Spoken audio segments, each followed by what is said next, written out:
Halo semuanya, perkenalkan nama saya Muhammad Hud, saya dari Prodi SI. Di sini saya akan menjelaskan sebuah program dengan nama Manajemen Akademis Mahasiswa. Nah, di sini untuk mempermudah para dosen untuk menginput data mahasiswa secara sistematis gitu kan, mempermudahnya.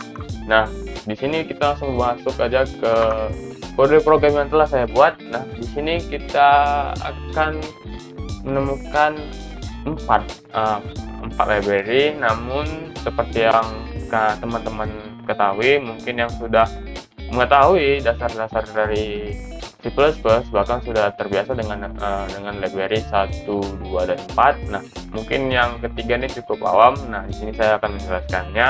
Nah, kenapa saya menggunakan library refactor? Karena array dinamis. Secara khusus dalam struktur tree kita, karena satu fakultas itu kan kadang memiliki banyak prodi yang berbeda-beda ya, program studi yang berbeda-beda. Nah, jadi kita nggak bisa menggunakan namanya binary tree yang biasa. Nah, kita harus menggunakan, nah jadi kita harus menggunakan namanya n-array tree, di mana node anak ini ya, atau node anak disimpan di dalam sebuah library vector. Kemudian nih tree node sama dengan lebih kecil dari anak gitu kan. Baru kita lanjut lagi ke algoritma yang saya gunakan. Kita langsung masuk ke algoritma search, cari ya. Nah, untuk algoritma ini saya karena kita menggunakan single linked list, jadi kita tidak bisa lompat ke tengah data.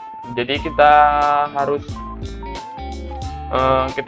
bekerja membaca node satu persatu dari head sampai hingga menjumpai name, nama yang dicari. Kompleksitasnya waktunya adalah 0, atau bisa dibilang 0 buka kurung n tutup kurung ya.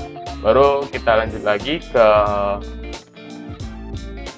bagian sorting ya. Seperti yang kalian ketahui, sorting itu merupakan bahasa Inggris dari kalau kita diterjemahkan, yaitu mengurutkan. Nah, di sini untuk bagian pengurutkan saya menggunakan algoritma bubble sort. Nah, kenapa bubble sort? Nah, kita kan di sini bakal membongkar pasang pointer pada linked list ya. Nah, karena linked list itu sangat rawan memicu memory leak dan segmentation fault. Oleh karena itu, algoritma ini pengurutannya di sini dirancang menelusuri linked list dan hanya menukar isi datanya saja. Jadi menggunakan perintah swap,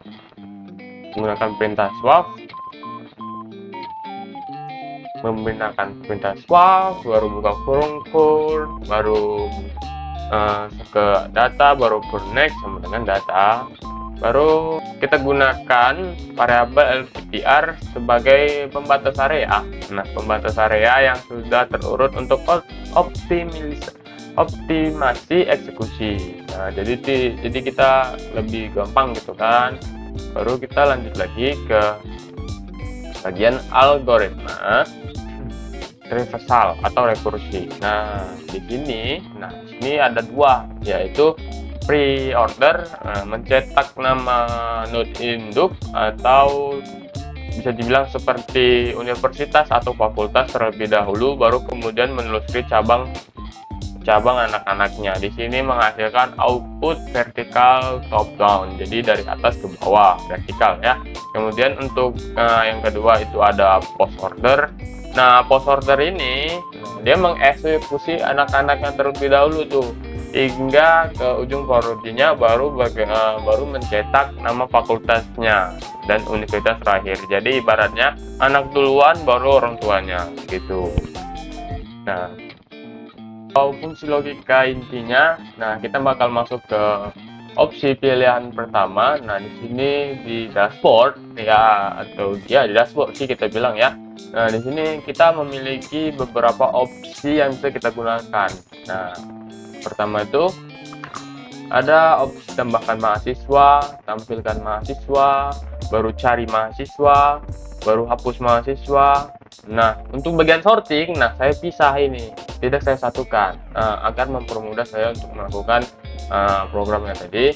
Nah, untuk kita sorting ada by IPK dan by nama. Kemudian untuk tree jurusan, baru revolutional tree, baru statistik, dan kemudian terakhir itu keluar. Nah, untuk bagian hapus hapus mahasiswa itu yang di bagian nomor 4. Nah, di situ saya menggunakan opsi pilihan di dalamnya, yaitu hapus, dan kemudian bisa mengundo atau kita bisa mengembalikan data yang telah kita hapus tadi, karena data yang kita hapus tadi belum sepenuhnya terhapus, melainkan dia hanya disimpan di file sementara.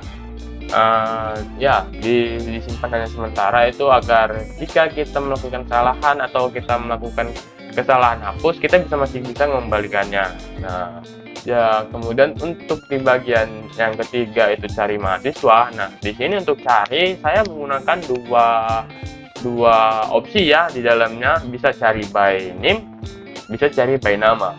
Nah, gitu. Tapi kita bakal lanjut dulu ke opsi pilihan pertama, yaitu untuk menginput sebuah data mahasiswa tadi. Nah, pada saat user atau saat saya lah sebagai user menambahkan data mahasiswa, datanya itu tidak langsung masuk. Data itu masuk ke fungsi enqueue dengan prinsip FIFO, yaitu first in first out. Nah, untuk simulasinya antrian registrasi. Nah, setelah itu bakal lanjut lagi ke fungsi proses queue. Nah, langsung dipanggil lagi tuh, langsung panggil ke antrian paling depan dan menyimpannya secara permanen ke memori utama lewat fungsi insert first.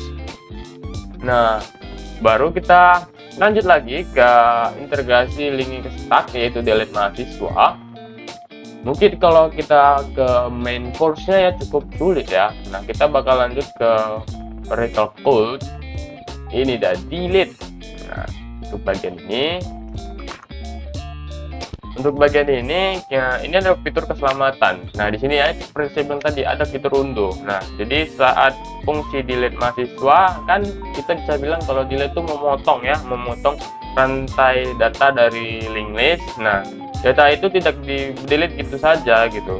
Jadi data tersebut dilempar ke push undo dan disimpan dalam struktur stack. Nah, jika kita memanggil undo delete, nah ia akan mengambil data dari tumpukan teratas. Nah, kayak tumpukan data yang berada paling atas di stack gitu kan. Nah, prinsipnya seperti LIFO, last in first out. Nah, dan mengembalikannya langsung ke sistem. Jadi dia kalau kita panggil dia langsung naik ke paling atas. Nah, kemudian ada program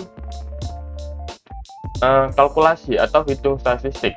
Nah, statistik untuk bagian ini, nah fungsi ini akan melakukan satu kali looping yang melintasi link list untuk sekaligus menghitung total mahasiswa, membandingkan nilai max dan min paling minimum ya IPK, dan mentotalkan sum IPK atau mencari rata-ratanya. Jadi sangat efisien gitu kan, efisien. Jadi ada maksimumnya, ada yang minimum, ada yang rata-ratanya. Jadi cukup efisien dan kompleksitasnya cukup oke lah. Nah, sini saya bakal mendemokannya.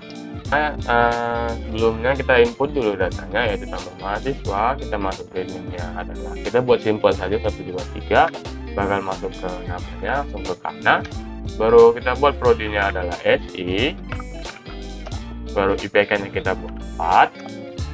Nah, di sini queue-nya bakal langsung masuk ke dengan mengeluarkan mengeluarkan pesan yang dimana karena masuk dalam antrian registrasi, baru link list karena berhasil masuk ke dalam sistem utama. Jika kita buka, kita tekan nomor 2 untuk tampilkan data. Nah, bakal langsung masuk dia di sini di urutan paling atas, yaitu kita menggunakan sistem FIFO, first in first out. Nah, jadi dia bakal langsung masuk di paling atas. Nah, jika kita ini mencarinya, kita bisa langsung saja. Nah, di sini untuk pilihan cari seperti saya bilang tadi ada dua pilihan, yaitu name dan juga nama. Nah, di sini saya bakal menggunakan NIM saja. NIM kita pilih 123. Nah, di sini bakal langsung ditemukan jika datanya memang sudah ada. Nah, kita bakal lanjut lagi ke hapus. Misal kita ingin menghapus data terakhir kita adalah kita di sini beri pilihan atau hapus data, dan yang kedua adalah undo hapus terakhir. Nah, di sini kita bakal pilih yang satu, yaitu menghapus data. Nah, kita pilih nomor 1. Nah, kemudian kita masukkan NIM yang ingin kita hapus. Kita masukkan NIM 123. Nah, di sini data karena berhasil dihapus tersimpan di staf undo. Jadi belum pasti terbuang gitu. Jadi masih ada di file sampah. Jadi kita masih bisa kembalikan. Jadi semisal kita ingin kembalikan, kita tekan lagi nomor 4, kita tekan lagi nomor 2. Maka data karena bakal langsung kembali. Seperti yang kita lihat tuh, data karena bakal kembali. Kemudian untuk sorting, nah kita lanjut lagi ke pilihan 5, kita sorting by IPK. Maka IPK-nya bakal berurutan mulai dari yang paling atas itu adalah Kana dengan IPK 4, kemudian ada Citra Kirana dengan IPK 3,92, baru masuk lagi ke Andi 3,85 dan seterusnya. Baru kita lanjut lagi sorting by nama, yaitu pilihan ke-6. Nah, sorting by nama ini bakal menyesuaikan sesuai dengan urutan abjad, sesuai dari A, B, C, dan D dan seterusnya lah ya. Jadi di sini ada Andi, Budi, dan Citra, dan Kana yang terakhir.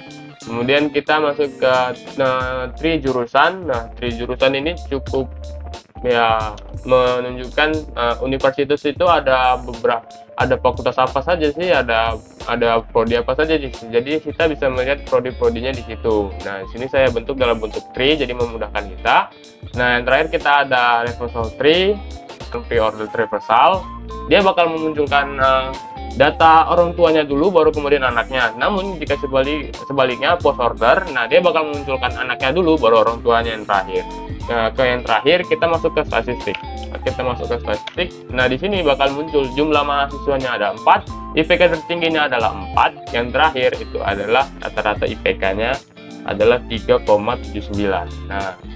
Nah, sekian saja. Jika ada yang kurang, silakan komen. Jika ada yang tidak sesuai dengan Anda, saya mohon maaf. Sekali lagi terima kasih.